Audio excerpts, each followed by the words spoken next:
chosen one. A high-stakes investigation has backfired spectacularly on those seeking your ruin. A private detective stalked you, and what they found out is outrageous. They were hired by a family member to manufacture dirt and disqualify you from your inheritance, but the evidence gathered has vindicated you instead. Your accuser has been playing a role for a long time. This person has been building an image. This person has been cultivating sympathy. This person has been positioning themselves as the devoted caregiver who sacrificed everything. Your accuser became the one who stayed when everyone else walked away. This person became the one who earned the right to inherit. This persona was crafted with precision. Every tear was calculated. Every story was rehearsed. Every moment of seeming grief was performed for maximum effect. People believed it because it was consistent. The performance was convincing. The act was carefully maintained over months or even years. But underneath that carefully constructed facade lived something cold.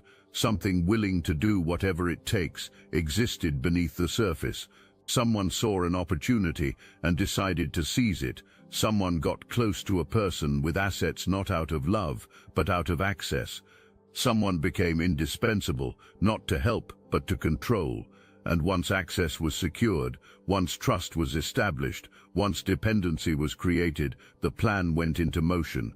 The plan wasn't about care, it was about extraction. It wasn't about help, it was about harm. It wasn't about devotion, it was about destruction. The sickness wasn't natural, the decline wasn't inevitable, the suffering wasn't random bad health, it was induced. Your accuser withheld medications when needed. Your accuser introduced harmful substances in small doses over time. Your accuser sabotaged treatments in ways that looked like normal complications, just enough to cause symptoms without raising immediate suspicion, just enough to create steady decline without triggering investigation, just enough to make death seem like a tragic but expected outcome. And through it all, your accuser played the exhausted caregiver. Your accuser played the overwhelmed family member. Your accuser played the heartbroken witness to unavoidable decline. You were always part of this plan, not as a beneficiary. You were cast as a scapegoat. Your absence became their weapon. Your distance became their proof. Your normal life became their evidence that you didn't care. Every family gathering you couldn't attend was framed as you never showing up. Every missed call while you were working was painted as you being unreachable. Every financial contribution you sent was twisted into guilt rather than love. Your accuser needed someone to blame if questions arose. Your accuser needed someone whose relationship could be reframed as opportunistic. Your accuser needed someone whose lack of daily presence could be weaponized as abandonment. The detective found something else that changes everything. The detective found the real will. The detective found the actual legal document with original signatures and proper witnessing. It's different from the version your accuser has been showing family members. Very different. The authentic will contains personal notes from the deceased. The will contains explanations about why certain decisions were made. The will contains specific language about recognizing genuine relationship versus performative presence. The will contains clear statements about who demonstrated real love versus who was physically present but emotionally transactional. Your name appears with intention. Your name appears with affection. Your name appears with detailed reasoning about why you deserve what was left to you. Your accuser has been circulating an altered version. It's not legally binding, but it's convincing enough to plant doubt. It's convincing enough to make people question the authentic will. It's convincing enough to build a case for legal contestation. Your accuser spread stories about how the real will must have been written under duress. Your accuser claimed the deceased wasn't thinking clearly. Your accuser suggested you must have exerted undue influence somehow. Groundwork was being laid to challenge everything in court. The detective's report was supposed to provide the ammunition. Your accuser wanted official documentation that you're unworthy. Your accuser wanted proof that you're unreliable. Your accuser wanted suspicious evidence that could actually hold up during litigation. Instead, what got documented is a comprehensive dismantling of every lie. The report contains point-by-point refutation of every accusation. The report contains timeline analysis proving impossibility. The report contains financial records showing where the real motive lived. The report contains communication history demonstrating your authentic relationship versus their transactional approach. The report contains character evidence from multiple sources confirming your genuine connection to the deceased. And most damning of all, the report contains indicators suggesting the death itself warrants investigation. This isn't just a report clearing your name, this is a prosecution roadmap. The investigator also uncovered search history on your accuser's devices. The detective found queries about undetectable substances. The detective found research on medication interactions. The detective found searches about symptoms that mimic natural causes. The detective found information seeking about detection timeframes. The detective found questions about what triggers official investigations into suspicious deaths. These searches date back to before the severe decline even began, long before the final days. This wasn't panic, this was research, this was planning, this was preparation for something unthinkable. While all this plotting was happening, while this elaborate frame was being constructed, you were living your life. You were completely unaware of the scheme forming around you. You were working, you were managing responsibilities. You were going about your days with no idea that someone was systematically destroying your reputation behind your back. Someone was creating a narrative where you were the villain. Someone was building a case to cut you out of your inheritance. Someone was setting you up to take blame for a crime you didn't commit. But something was watching over you. Something was blocking their plans at every turn. Something was preserving evidence your accuser thought was hidden. Something was positioning the right investigator to uncover truth instead of manufacturing lies. You call it divine protection. Some call it the universe. Others call it karma. Whatever name you give it, the force was active. The force was working in shadows you couldn't see. The force was arranging circumstances you didn't orchestrate. The force was protecting you in ways you won't fully understand until you look back and see how perfectly everything aligned. If this message hits your spirit, hype this video so more chosen ones like you can find it. This is what happens when you're chosen. This is what happens when you're marked for purpose. This is what happens when you carry light that threatens those living in darkness. Weapons get formed against you, schemes get plotted, lies get told, traps get set, but none of it prospers. None of it succeeds, none of it accomplishes what it was designed to do, because you're covered by something bigger than human manipulation.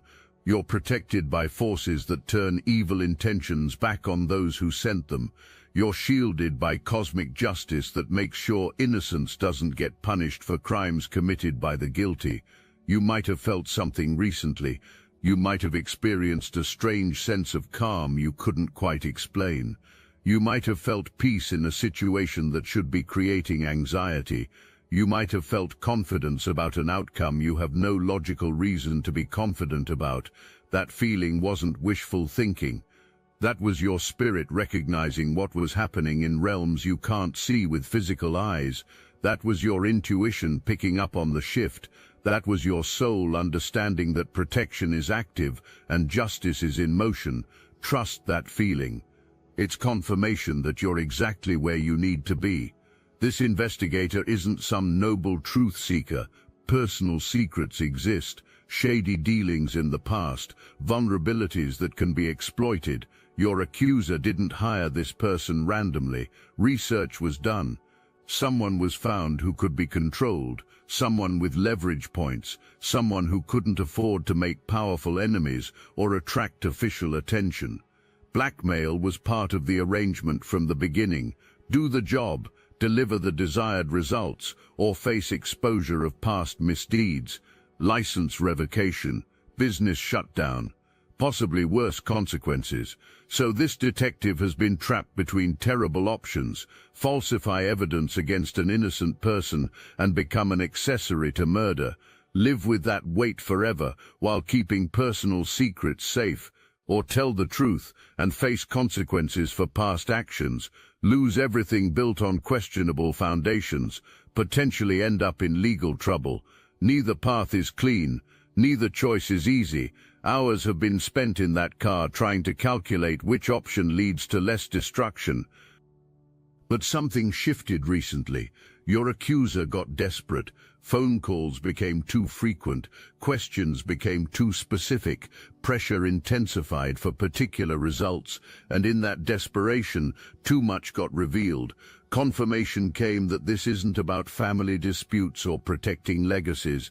This is about covering up murder, and when you're being blackmailed by someone guilty of that level of crime, the power dynamic isn't what it seems, because if that person goes down, everyone gets dragged along, including the detective, which means the best survival strategy isn't keeping secrets, it's making a deal with authorities before the entire conspiracy collapses. The investigator is realizing something crucial right now. Playing both sides doesn't work when one side is willing to sacrifice anyone to save themselves. Protecting a murderer doesn't guarantee safety. It guarantees permanent vulnerability. That person will always have leverage, always be able to threaten, always own you. But exposing the truth and cooperating with authorities opens a different door, the possibility of immunity, trading information for leniency, getting out from under control before it's too late. This isn't about morality for the detective, it's about survival, self-preservation, a calculated business decision about which path offers the best outcome. And ironically, that selfish motivation is going to result in your vindication. The universe works in mysterious ways sometimes, using broken people to accomplish divine justice, turning weapons formed against you into instruments of your elevation. I must interrupt this transmission for just a moment. Are you really chosen? Prove it. It's easy to watch videos about chosen ones. It's another thing to put yourself to the test. If you're still here, that means something, but talk is cheap. Real chosen ones take action. That's why I built Destiny Engine. It generates personalized sequences that help you rewire betrayal into transcendence, turn isolation into sacred power, and transform their downfall into your rise. We are using the Dark Elite's own weapons against them, taking their declassified consciousness technology that programmed competition and scarcity and repurposing it to serve divine justice. You put on the headphones, press play, and watch your enemies choke on the rope their own lies created. If you're done consuming and ready to prove you're chosen, start your Destiny Engine for $1 today. Join the Obsidian Inner Order live checks and watch divine justice accelerate in your life. Link in the description. Your accuser can feel something changing. The investigator isn't responding the way expected. Hesitation enters conversations, vagueness replaces specific updates, delays happen where there should be progress reports, something is off, energy has shifted, and someone guilty always knows when walls start closing in. Panic is setting in, even though official action hasn't been announced yet. Desperate measures are starting, more aggressive demands, louder threats, reminders about the leverage that exists. But these tactics only work when the person being threatened believes they have something to lose by defying you. The moment the detective realizes danger exists either way, the moment understanding dawns that a murderer will sacrifice anyone to avoid consequences, those threats lose their power. Fear transforms into motivation for a different choice. Mistakes are being made now, small contradictions in conversations, forgetting which version of the story was told to which person, getting defensive about simple questions. These are the tells. The signs of someone whose lies are becoming too complex to maintain. The evidence of someone who knows exposure is coming and can't quite hide the fear anymore. Your accuser is also doing something revealing, suddenly talking about letting things go, how fighting over money is beneath everyone, how peace is more important than inheritance, how maybe the will should just be accepted as written. This is reputation management, trying to appear magnanimous before being exposed as malicious, attempting to create the appearance of reconciliation so later claims of misunderstanding seem plausible. But it's too late. The investigation is complete, evidence is compiled, authorities are already involved. Attempts to seem like the bigger person now just look like someone who knows they're about to be caught. Let me tell you the specific discoveries that sealed your accuser's fate. Bank records showing large withdrawals labeled as medical expenses that don't match actual medical bills. Money going out consistently, but not arriving where it was supposed to. The detective followed that trail and found personal accounts, luxury purchases, debt payments unrelated to caregiving. Someone wasn't just stealing from a person who trusted them. Someone was funding an entire lifestyle on money meant for medical treatment. Pharmacy records revealed prescriptions being filled but medications never administered, pills purchased but not given to the patient, treatments paid for but not provided. The medicine that could have helped was being withheld while something else was being introduced. Cross-referencing purchase records with symptom timelines revealed the pattern. Every time certain items were bought, new symptoms appeared within days. Every time specific medications were withheld, decline accelerated. The correlation is too consistent to be coincidental. Communications paint an even darker picture. Messages to others complaining about waiting, frustration about how long things are taking, impatience about needing the situation to resolve faster. When these communications get lined up with the medical timeline, something chilling emerges. Every complaint about waiting preceded a health crisis. Every expression of impatience came right before sudden decline. Every mention of being tired of this was followed by emergency situations. Someone wasn't just waiting for death, someone was orchestrating it. The investigator also found pattern evidence. This isn't the first time your accuser has done something like this. Maybe not murder before, maybe not this extreme, but manipulation for gain, exploitation of trust, lies that served selfish purposes. Other people were used. Other situations involved taking advantage of vulnerability. Other instances demonstrated the same character operating in the same way. This establishes that what happened wasn't an isolated incident. This is who your accuser is, how they operate, their consistent approach to the world.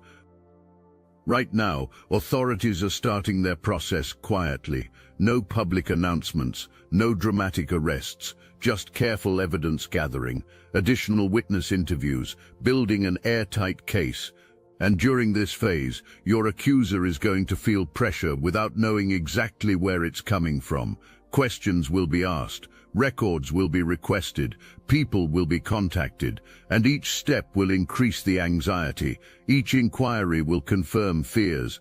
Each official action will tighten the grip. Attempts will be made to figure out what's happening, who's talking, what's been said.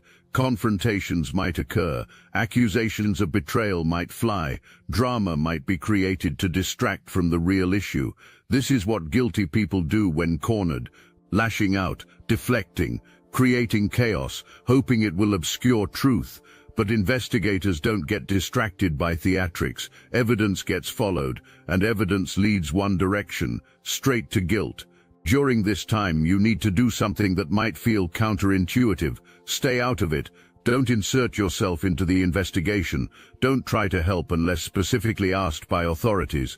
Don't discuss it with family members. Don't post about it anywhere public. Don't give your accuser any ammunition to claim you're orchestrating a vendetta. Let professionals do their work.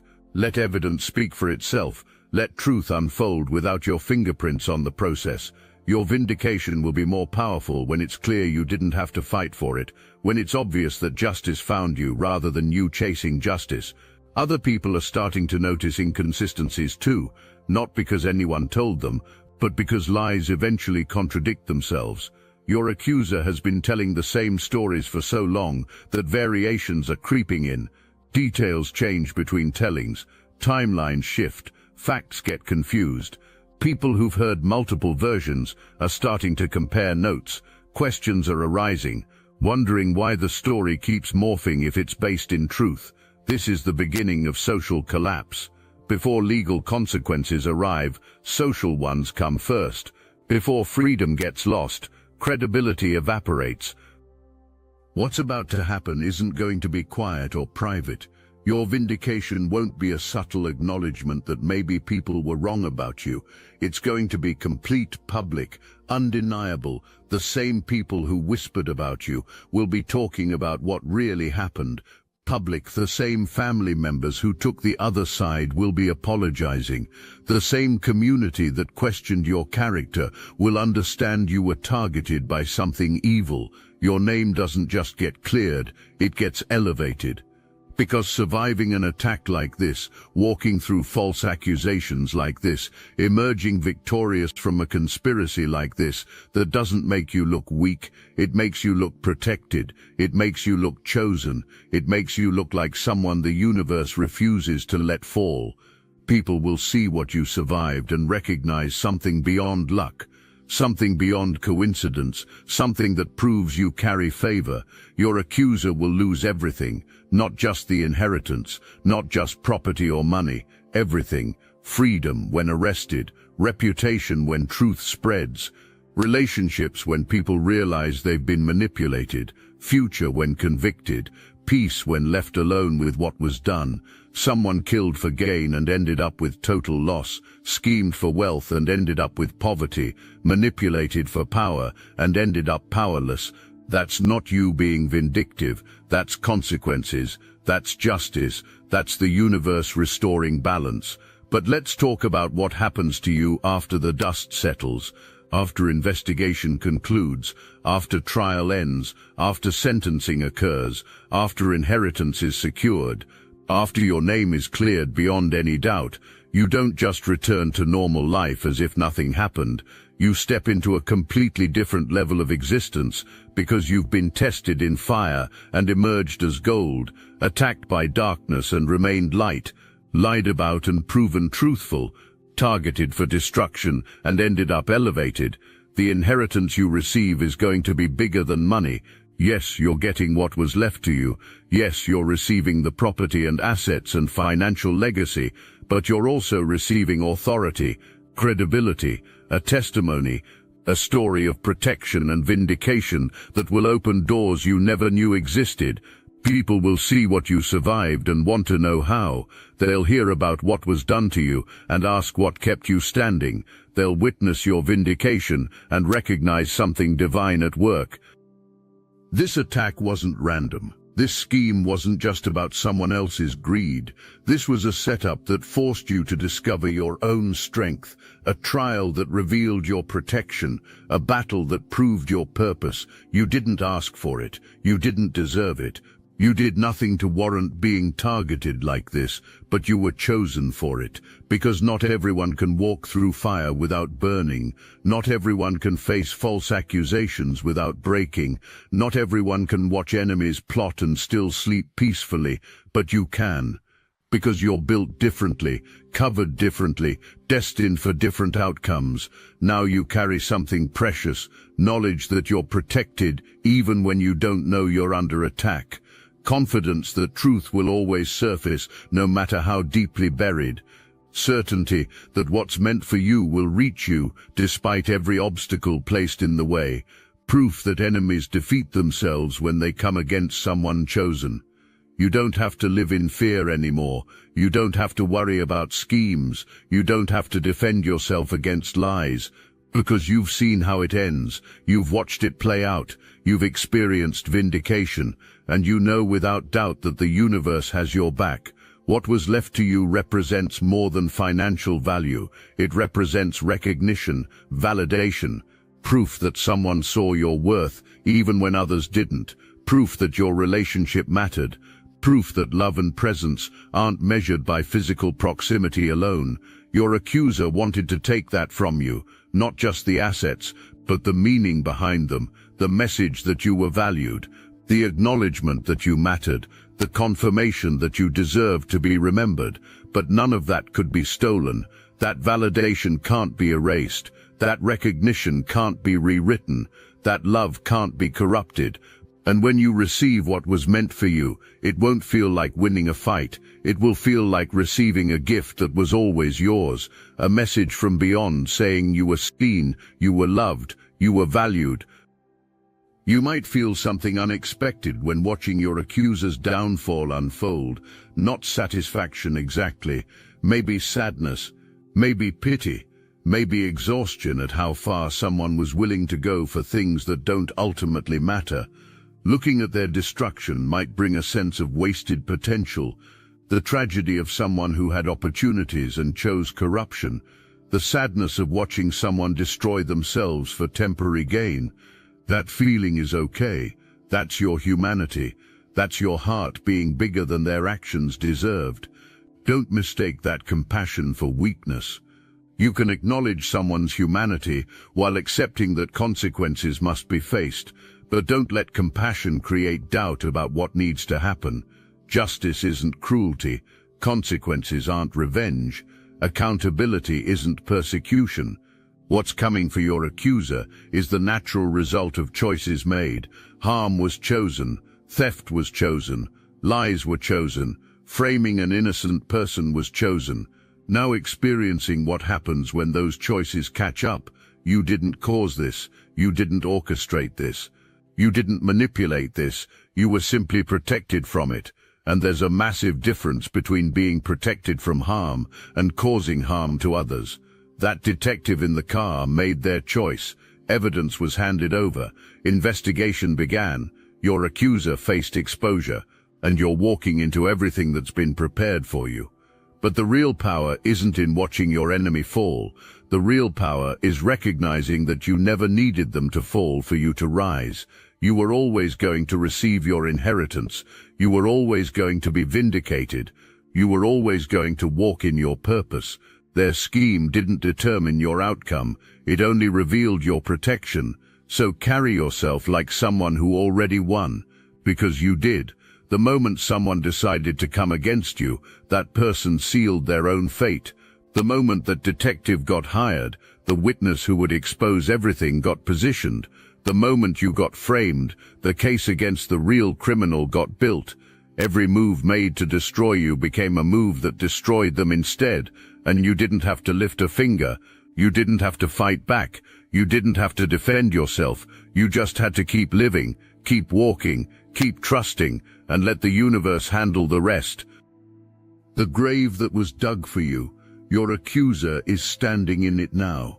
The trap that was set for you, it closed around them instead. The evidence that was supposed to condemn you, it exists against them. The investigation that was supposed to destroy you, coming for them now.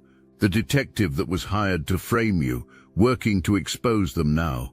Every single weapon formed against you didn't just fail, it reversed. And that's what happens when you're protected. That's what happens when you're chosen. That's what happens when you walk in purpose and truth and divine alignment. You don't just survive attacks, you watch attackers destroy themselves trying to harm you. Stand in your power, chosen one. Not because you're without fault, but because you're covered by grace. Not because you're perfect, but because you're purposed. Not because you earned this protection, but because it was given to you before you were born. Before this situation arose, before this enemy made their move, you were already marked as someone the universe protects, someone darkness cannot overcome, someone lies cannot destroy. This whole situation is proof of what you've always been: chosen, protected, victorious. The detective found the truth, and the truth is, you were never in danger. You were always going to win. Your accuser was always going to fall. That's not hope, that's certainty, that's not faith, that's fact. Welcome to your vindication. The universe has been waiting to give it to you. Stand tall, receive what's yours. Know that you've been proven as someone who survives what was meant to destroy you. That's not just victory. That's testimony, that's power, that's proof of your purpose. The grave they dug became their own, and you walk free. The detective is going to reach out to authorities, quietly at first, carefully, through back channels, feeling out what kind of deal the detective can make. The detective is going to present evidence in a way that protects them while exposing your accuser, and the authorities are going to be very interested, because what this detective has isn't just evidence, it's a roadmap to conviction, it's documentation that connects all the dots.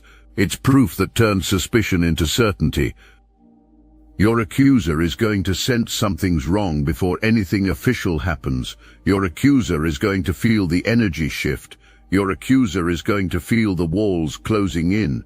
Your accuser is going to feel the net tightening. And your accuser is going to try to take preemptive action. Suddenly, your accuser is going to become very generous with you, very accommodating. Your accuser is going to reach out with offers. Your accuser is going to reach out with apologies that don't quite make sense. Your accuser is going to reach out with attempts to smooth things over. Your accuser might offer to split the inheritance differently. Your accuser might suggest forgetting about the whole investigation. Your accuser might even act like a spiritual awakening happened and amends need to be made. Don't fall for it. Don't let their panic make you doubt what you know. Your accuser is not having a change of heart. Your accuser is trying to create plausible deniability. Your accuser is trying to make it look like any conflict was resolved amicably so that when the truth comes out, your accuser can claim it was all a misunderstanding. But it's too late for that. The wheels are already in motion. The investigation your accuser started to destroy you is about to destroy them instead. You're about to be vindicated in a way that leaves no room for doubt, not just cleared of accusations, but proven innocent beyond any question, not just defended, but elevated. Because when the full truth comes out, people are going to realize that you were the target of something truly evil, and their sympathy, their support, their understanding is going to shift dramatically in your direction. Your accuser is going to face consequences that match the severity of their crimes, not because you're seeking revenge, not because you're vindictive, but because the universe demands balance, because justice requires accountability, because evil cannot be allowed to triumph without response. Your accuser is going to lose the very things they killed for. The inheritance your accuser wanted will be taken from them. The property your accuser coveted will be redistributed. The money your accuser schemed for will go to legal fees and restitution. Everything your accuser did was for nothing. Worse than nothing, it was their own destruction. Your accuser built an entire identity on being the martyr. Your accuser built an identity on being the survivor.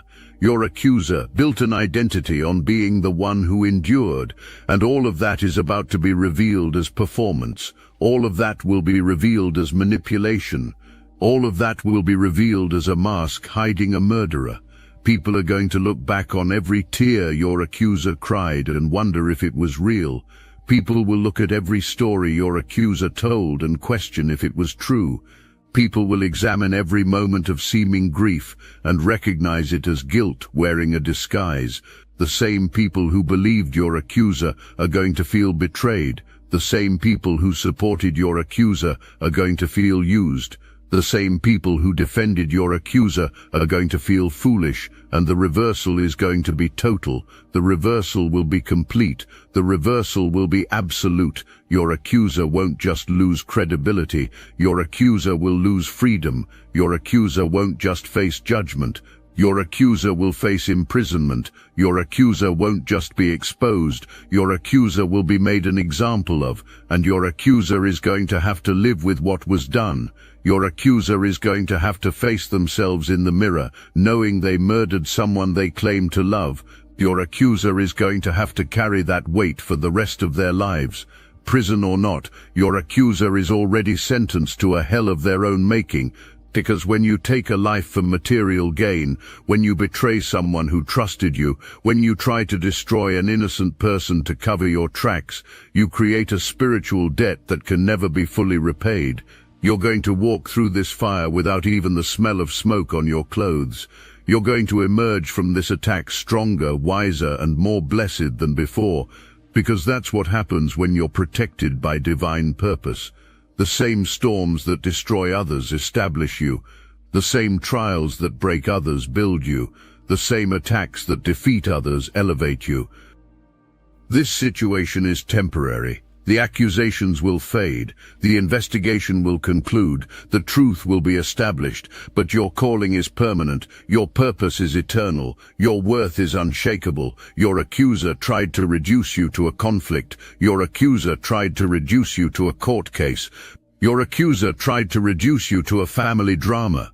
But you're so much more than that. You're a chosen one, walking in divine purpose. You're a light in this world that darkness cannot comprehend or overcome. And when this is over, when you're standing in your vindication, when the inheritance that's rightfully yours is in your hands, when your accuser is facing their judgment, you're going to use this experience. You're going to transform this pain into purpose. You're going to turn this testimony into ministry. You're going to help others who are going through similar attacks. You're going to be the voice of encouragement for someone who's being falsely accused. That detective sitting in the car right now, struggling with their decision, doesn't know it yet, but the detective is about to be part of your redemption story. The detective's crisis of conscience is divinely orchestrated. The detective's hesitation is spiritually induced. The detective's decision to expose the truth is cosmic intervention, working through human free will. Everything is working together for your good, even the evil, even the lies, even the attacks. It's all being woven into a narrative of victory that will inspire everyone who hears it. So stand strong, chosen one. The breakthrough is closer than you think. The vindication is imminent. The justice is guaranteed, not because you're perfect, but because you're protected, not because you're powerful, but because you're purposed, not because you're without fault, but because you're covered by grace. That person sitting in the car with those documents is about to change your life by telling the truth. Your accuser's world is about to crumble because your accuser built it on lies, and you're about to step into a new season of blessing that's been waiting for you all along. The private detective found out the truth, and the truth is setting